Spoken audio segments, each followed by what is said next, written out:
Hello, good morning and welcome back again. See आप इसमें chapter 6 start कर रखा है, जिसमें हमने सम्मन के रिगार्डिंग कंप्लीट कर लिया था। तो थोड़ी इन्फॉर्मेशन दे देता हूँ चैप्टर 6 है किस बारे में।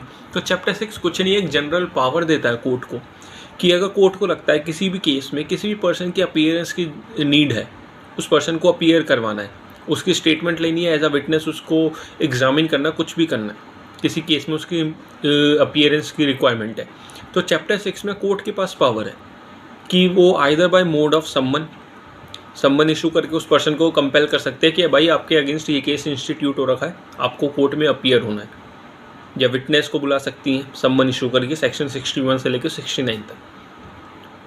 चैप्टर 6 जो है ना, बेसिकली वो सेक्शन 60 से लेके 90 तक डील करता है, जिसमें 3 अलग फॉर्म बता रखे हैं। क्योंकि चैप्टर 6 कुछ भी नहीं है, एक पावर दे रहा है कोर्ट को कम कि आप कंपेल कर सकते हो अपीयरेंस ऑफ एनी पर्सन किसी भी सूट में जहाँ पे आपको लगता है, किसी भी केस में जहाँ पे आपको लगता है कि इसकी अपीयरेंस की रिक्वायरमेंट है। तो सबसे पहले तो आप वारंट को सम्मन करोगे 61 से 69 तक। भाई साहब सम्मन से आ जाते हैं तो ठीक है, वरना उसके अगेंस्ट वारंट होंगे। अब वारंट के रिगार्डिंग बता रखा हमारा 70 से लेकर 81 तक। अब भाई साहब वारंट के बाद भी नहीं मिल रहे तो क्या होगा? तो सबसे पहले प्रोक्लेमिनेशन नोटिस होता है 82 क्लॉज 1 में। पहले नोटिस इशू होता है, उस नोटिस के बाद 30 दिन का टाइम दिया जाता है कि 30 दिन के अंदर आप अपीयर हो जाओ। नहीं होते तो 82 क्लॉज 4 में ही उसे प्रोक्लेम ऑफेंडर डिक्लेयर कर दिया जाता है। तो एक पूरा एक प्रोसेस है कि सबसे पहले सम्मन इशू करो, भैया नहीं आ रहे, वारंट इशू कर दो उनके अगेंस्ट, वो फिर भी नहीं मिल रहे। अब क्या करेंगे? तो प्रोक्लेमेशन नोटिस कर दो, नहीं आ रहे तो लास्ट में प्रोक्लेम ऑफेंडर डिक्लेयर कर दो 82 क्लॉज 4 में। जो एक पूरा फॉर्मेट है चैप्टर 6 का, जो कोर्ट की पावर है कंपेल कर सकता है appearance of any other person. ठीक है, जो सम्मन के रिगार्डिंग है वो हमने इससे पहले वाली वीडियो में कर लिया था, जो सेक्शन 61 से 69 तक था। और सम्मन डिफाइन का है तो 2W में डिफाइन है वो। वारंट के रिगार्डिंग आज इस वीडियो में करेंगे, जो वारंट के रिगार्डिंग डील करता है 70 से लेके 81 तक।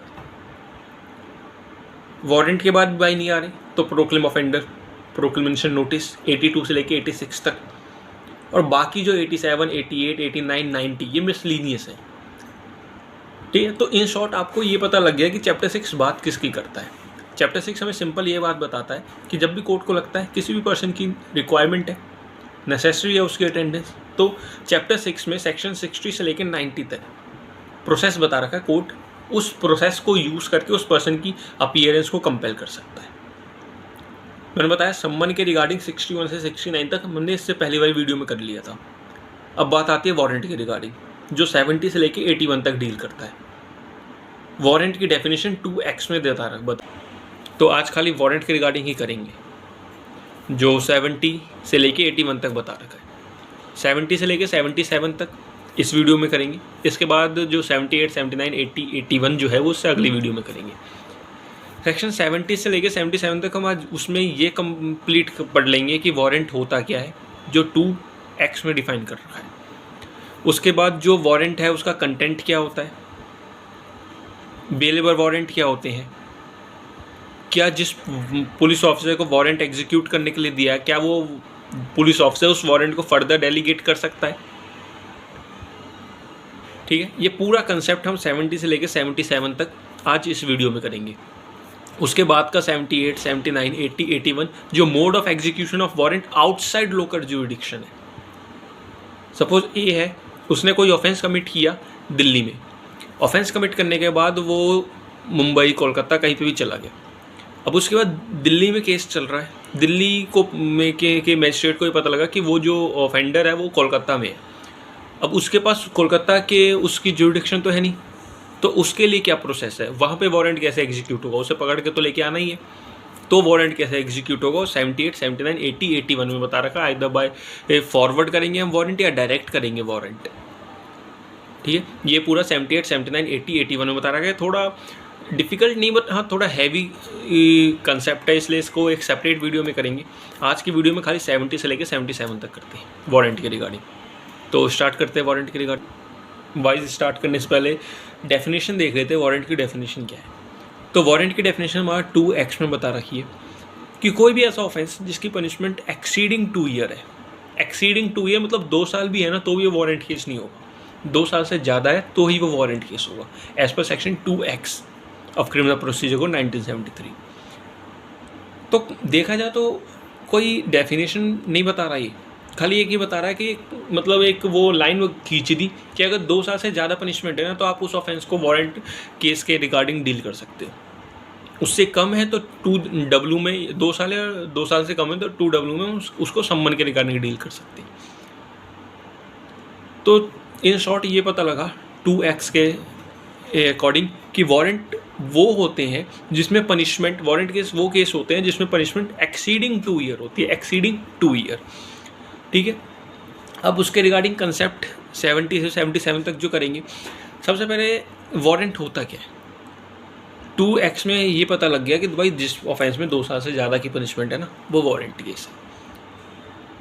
तो ये तो इसने हमें एक आइडेंटिफिकेशन दी है, डेफिनेशन थोड़ा ना दी है। डेफिनेशन क्या होती है वारंट की, तो वारंट क्या होता है, एक अथॉरिटेटिव कॉल होती है पर्सन को, कोर्ट को लगता है कि यार कोई केस चल रहा है, इसमें इस पर्सन की अटेंडेंस की रिक्वायरमेंट है, इस पर्सन को अपीयर करना है, उसकी नीड है इसको, इसमें उस भाई के अगेंस्ट हमने सम्मन किए, भाई साहब नहीं आ रहे, अब नहीं आ रहे तो उससे नेक्स्ट स्टेप क्या है, तो कोर्ट वारंट इशू करती है। अथॉरिटेटिव कॉल होती है, एक अथॉरिटी जिसके पास पावर होती है वो उस पर्सन को कोर्ट में अपीयर करवाने के लिए वारंट एग्जीक्यूट करता है, जिसमें उसका नाम होता है, किस ऑफेंस में उसको मतलब कंपेल किया जा रहा है अपीयर होने के लिए, वो सब कुछ उसमें वारंट में लिखा होता है। तो वारंट कुछ नहीं, एक अथॉरिटेटिव कॉल होती है उस पर्सन के अगेंस्ट जो सम्मन इशू होने के बाद सम्मन के अकॉर्डिंग कंप्लाई नहीं कर रहा, सम्मन के अकॉर्डिंग उसे अपीयर होना था किसी डेट पे, वो अपीयर नहीं हुआ, तो अब नेक्स्ट सिचुएशन क्या है, उसके अगेंस्ट वारंट इशू होंगे। ठीक है, अब सेक्शन 70 में कंटेंट ऑफ वारंट बता रहा है कि कोई वारंट इशू होगा तो कंटेंट क्या होगा वारंट का। 61 में हमने कंटेंट ऑफ सम्मन पढ़ा था, वैसे 70 क्लॉज 1 में हमें कंटेंट ऑफ वारंट बता रखा है कि उसमें प्रिसाइडिंग ऑफिसर के साइन होंगे, कोर्ट की सील होगी, जिस पर्सन के अगेंस्ट वारंट इशू हो रहा है उसका नाम होगा, किस ऑफेंस में उसके अगेंस्ट वारंट इशू हो रहा है वो ऑफेंस लिखा होगा, सब कुछ मेंशन होगा और प्रिसाइडिंग ऑफिसर के लास्ट में साइन होंगे। ये एक कंटेंट ऑफ वारंट है। और क्या पर्पस क्या है भाई, उसको पकड़ के अपीयर करो, कोर्ट में लेके आओ। वारंट का पर्पस तो यही है ना, उसे पकड़ के कोर्ट में लेके आओ। ठीक है, तो 70 क्लॉज 1 में कंटेंट ऑफ वारंट हमें मिल जाते हैं कि प्रिसाइडिंग ऑफिसर के साइन होंगे, कोर्ट की स्टैंप होगी, प्रॉपर सील होगा और जिस पर्सन के अगेंस्ट वारंट इशू हुआ है उस पर्सन का नाम होगा और किस ऑफेंस में इशू हुआ है वो मेंशन होगा। इसके बाद इसमें बताया है कि भाई उस पर्सन के अगेंस्ट हमने वारंट इशू कर दिया, अब वो वारंट कब तक अलाइव रहेगा, कब तक जिंदा रहेगा। तो उसमें क्लॉज 2 में बता रखा है जब तक वो वारंट या तो एग्जीक्यूट नहीं हो जाता, एग्जीक्यूट मतलब उस पर्सन को अरेस्ट करना था, पुलिस वाले गए उसे अरेस्ट करके ले आए, या तो एग्जीक्यूट नहीं हो जाता, या जिस मैजिस्ट्रेट ने उस वारंट को इशू किया है वो उसको कैंसिल नहीं कर देता। वही मैजिस्ट्रेट कर सकता है कैंसिल जिसने उसे इशू किया, कोई और मैजिस्ट्रेट कैंसिल नहीं कर सकता। सो इन शॉर्ट ये पता लगता है 70 में कंटेंट ऑफ वारंट क्या होता है। वारंट का कंटेंट सिंपल, प्रिसाइडिंग ऑफिसर के साइन होंगे, प्रॉपर सील होगी, कोर्ट की स्टैंप होगी, जिस पर्सन के अगेंस्ट वारंट इशू हो रहा है उसका नाम होगा और कौन से ऑफेंस में उसके अगेंस्ट वारंट इशू हो रहा है वो मेंशन किया जाएगा। क्लॉज 2 में ये वारंट कब तक अलाइव रहेगा, तो या तो जब तक वो एग्जीक्यूट नहीं हो जाता या वो मैजिस्ट्रेट जिसने उसे इशू किया वो कैंसिल उसे नहीं कर देते, जब तक ये वारंट इशू अलाइव रहेगा। सेक्शन 70 में बता रखा है। अब बात आती है सेक्शन 71 की। सेक्शन 71 हमें बात करता है बेलेबल वारंट की। बेलेबल वारंट क्या होते हैं, कोर्ट को लगता है इस पर्सन को अपील करवाना है, कंपेल करना है for appearance in court, court उसके अगेंस्ट वारंट इशू करती है और वो बेलेबल वारंट भी हो सकते हैं।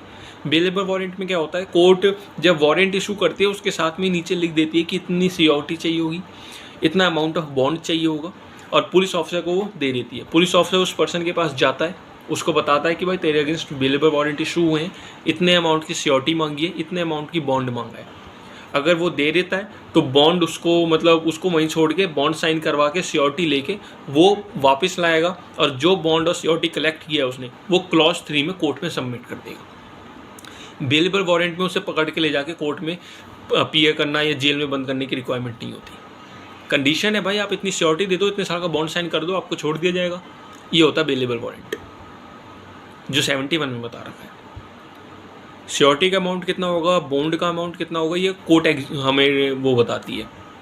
और जो भी पुलिस ऑफिसर मतलब उसको बेलेबल वारंट में छोड़ रहा है तो श्योरिटी कलेक्ट कर ली, बॉन्ड साइन करवा लिया। उसके बाद श्योरिटी और बॉन्ड जो है वो क्लॉज 3 71 क्लॉज 3 में ही उसी कोर्ट में उसी मजिस्ट्रेट के पास ले जाके सबमिट। सेक्शन 72 जो हमारा वारंट है, 70 में हमने कंटेंट ऑफ वारंट पढ़ लिया, 71 में बेलेबल वारंट पढ़ लिया। अब जो वारंट अथॉरिटेटिव कॉल जो है, अथॉरिटेटिव मजिस्ट्रेट जो है उसने कॉल करी किसी पर्सन को, वारंट इशू किया उसके अगेंस्ट, तो मजिस्ट्रेट खुद तो चल के जाएगा नहीं उसको एग्जीक्यूट करने, वो किसी पुलिस ऑफिसर को देगा। 72 में बता रखा है कि खाली पुलिस ऑफिसर ही एग्जीक्यूट कर सकता है वारंट को, तो उसमें 72 क्लॉज 1 में बता रखा है नहीं, ऐसा नहीं है। इसको हम रीड करते हैं सेक्शन 38 के साथ कि एक किसी प्राइवेट पर्सन को भी हम दे सकते हैं वारंट एग्जीक्यूट करने के लिए।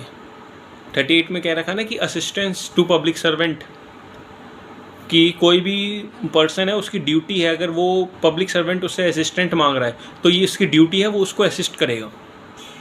तो 72 क्लॉज 1 में यही बता रखा है कि जो भी हमारे वारंट है वो पुलिस ऑफिसर भी एग्जीक्यूट कर सकता है और हम चाहे तो किसी प्राइवेट पर्सन को भी दे सकते हैं उसको एग्जीक्यूट करने के लिए। 72 सिंपल यही बात बताता है, ठीक है। अब बात आती है 73 की। उससे पहले एक बार समअप करता हूँ कि इस वारंट अब तक हमने पढ़ा क्या।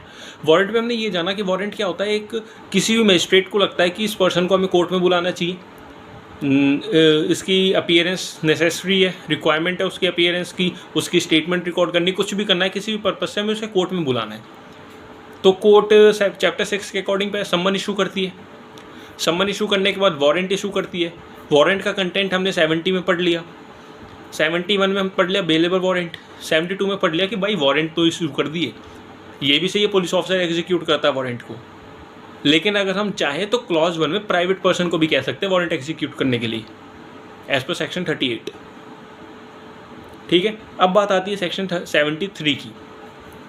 सेक्शन 73 में बता रखा है CGM या JMIC, क्लॉज 1 में बता रखा है 73 क्लॉज 1 में CGM या JMIC, उनको लगता है कि कोई ऐसा पर्सन है जो या तो स्केप कर रहा है अरेस्ट को, या प्रोक्लेम ऑफेंडर है, या फिर कोई ऐसा ऑफेंस कमिट किया जो नॉन बेलेबल है और आपका इवेड कर रहा है अरेस्ट को। ये 3 कंडीशन है, कौन सी? Escape convict, proclaim offender, non bailable और इवेड अरेस्ट। अगर ये 3 कंडीशन फुलफिल होती है तो CGM और JMIC के पास पावर है, वो इन पर्सन के अगेंस्ट वारंट इशू कर सकता है। अब सपोज कोई पर्सन है वो भाग के मतलब पुलिस से अपने आप को इवेड करवा के भाग के किसी के घर में जाके छुप गया, ठीक है। तो अब यहाँ पे CGM और JMIC के पास पावर है, जिसके घर में जाकर छुपा है वो, जो उस टाइम जिसकी पोजीशन में वो घर है, जो उस टाइम उस घर में, ऑनर नहीं पोजीशन जिसमें है, जो उस घर में है उस टाइम, तो उसको भी वारंट दे सकते हैं कि भाई आपके घर में ये बंदा छुपा हुआ है, इसके अगेंस्ट हमने वारंट इशू कर रखे हैं, तो आप उसको पकड़ के लेके आओ और हमारे यहाँ पे प्रेजेंट करो। 73 में इतना बता रखा है। 73 में मेन पॉइंट जो है क्लॉज 1 है, जिसमें CGM और JMIC और 3 कंडीशन क्या थी? स्केप कन्विक्ट, प्रोक्लेम ऑफेंडर और लास्ट की नॉन बेलेबल या फिर आपका इवेड अरेस्ट। तो CGM और JMIC वारंट एग्जीक्यूट करने के लिए उस पर्सन को भी कह सकते हैं जिसके घर में जाके वो छुपा है, ठीक है। अब बात आती है सेक्शन 74 की। अभी तक हमने पढ़ लिया कि अभी तक, ठीक है। अब बात आती है सेक्शन 74 की।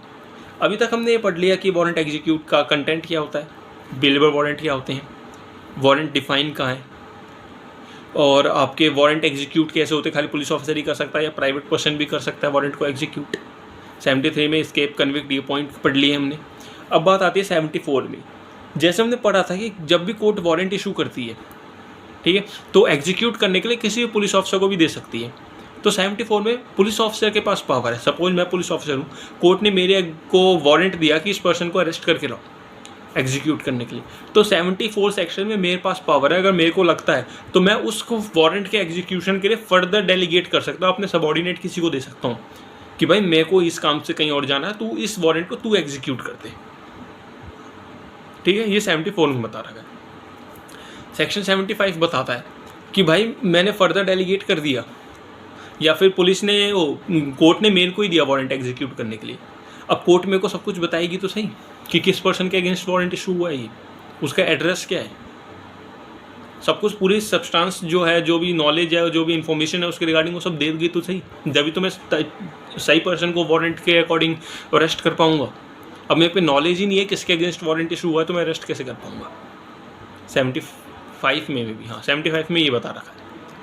उसके साथ उसमें ये भी बता रखा है कि ठीक है मेरे को वारंट मिला, मैं एग्जीक्यूट करने चला गया, जिस पर्सन को मैं अरेस्ट कर रहा हूँ, जिसके अगेंस्ट वारंट है, उसको भी मैं पूरी इन्फॉर्मेशन बताऊंगा, देख ये रहा वारंट, तेरे नाम पे ये वारंट है, इस ऑफेंस में तेरे को अरेस्ट करने आया हूँ।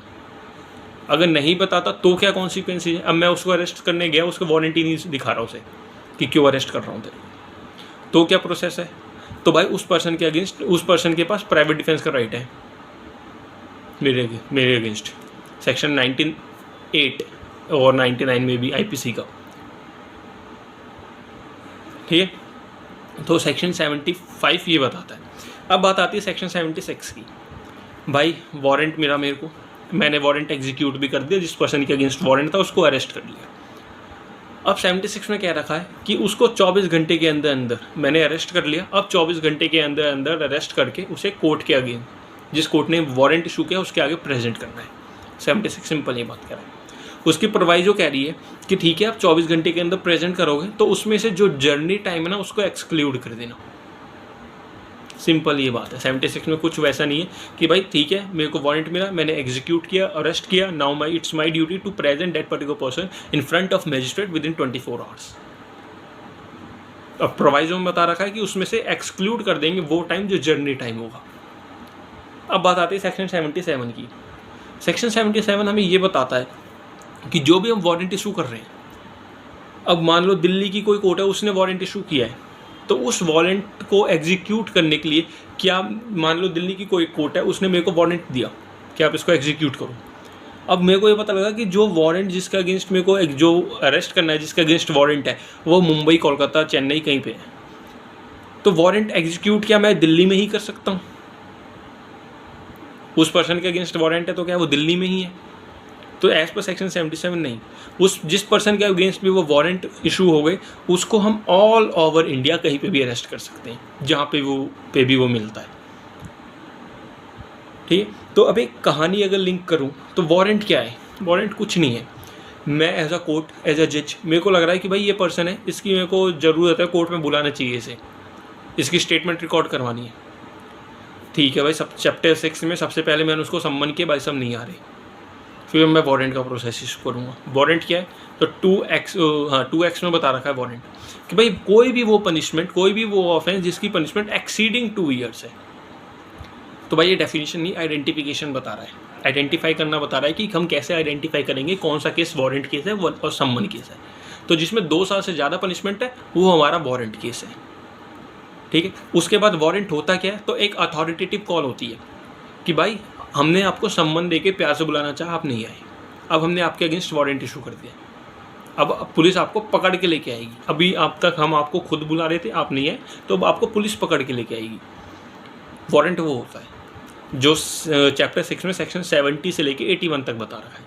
आज की वीडियो में हमने खाली 70 से लेके 77 तक किया, जिसमें कंटेंट ऑफ वारंट कर लिया।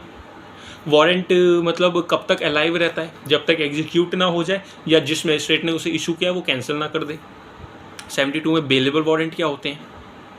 73 में हमने, हाँ 71 में बेलेबल वारंट क्या होते हैं, सॉरी 71 में बेलेबल वारंट, और 72 में हमने पढ़ा था कि जो हम वारंट एग्जीक्यूट करवाती है कोर्ट, खाली पुलिस ऑफिसर के थ्रू करवा सकती है? तो नहीं, प्राइवेट पर्सन को भी कह सकती है एग्जीक्यूट करने के लिए।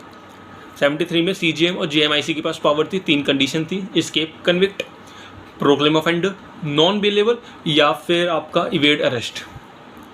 73 में, 74 में अपने सबऑर्डिनेट पुलिस ऑफिसर डेलीगेट कर देता है। 75 में पूरी सब्सटेंस, मतलब जिसको भी अरेस्ट करने जा रहे हैं उसको सब बताएंगे कि भाई इस ऑफेंस में देखो अरेस्ट कर लें, हम मतलब कोई रॉन्गफुली कन्फाइन नहीं कर रहे, हमारे पास अथॉरिटी है, हमारे पास पावर है, हमारे पास मतलब वारंट है तेरे अगेंस्ट, तेरे को अरेस्ट करने के लिए इस ऑफेंस में, वो सब हम उसको इन्फॉर्मेशन देंगे 75 में। 76 में कहेंगे चलो भाई बहुत बढ़िया, आपने वारंट एग्जीक्यूट कर दिया, अरेस्ट कर लिया उसको, तो अब 24 घंटे के अंदर चुपचाप इसको मेरे सामने प्रेजेंट कर दो। और जब प्रेजेंट करोगे तो उसमें से प्रोवाइजो में बता रखा है कि जो भी जर्नी टाइम होगा ना उसको एक्सक्लूड कर लेना। और 77 में बता दिया भाई ऐसा नहीं है, वारंट अगर दिल्ली की कोर्ट ने एग्जीक्यूट किया है तो मतलब वारंट अगर दिल्ली की कोर्ट ने इशू किया है तो वो खाली दिल्ली में ही एग्जीक्यूट हो सकता है, नहीं। एक बार किसी के अगेंस्ट भी वारंट इशू हो गया वो ऑल ओवर इंडिया कहीं पे भी एग्जीक्यूट हो सकता है। तो आज की वीडियो में इतना ही था। वारंट के रिगार्डिंग सेक्शन 70 से लेकर 77 तक कर लिया। नेक्स्ट वीडियो में हम execution, mode of execution outside local jurisdiction, जिसमें सम्मन डायरेक्ट भी किए वो वारंट डायरेक्ट भी किए जाते हैं, फॉरवर्ड भी किए जाते हैं। फिर सेक्शन 80 में 30 किलोमीटर का कंसेप्ट आ जाएगा, वो आगे की वीडियो में करेंगे, वो भी इतना लेंथी नहीं है, वो भी 10-15 मिनट की वीडियोज़ ही होंगी। तो आज के लिए इतना ही। Thank you, thanks a lot.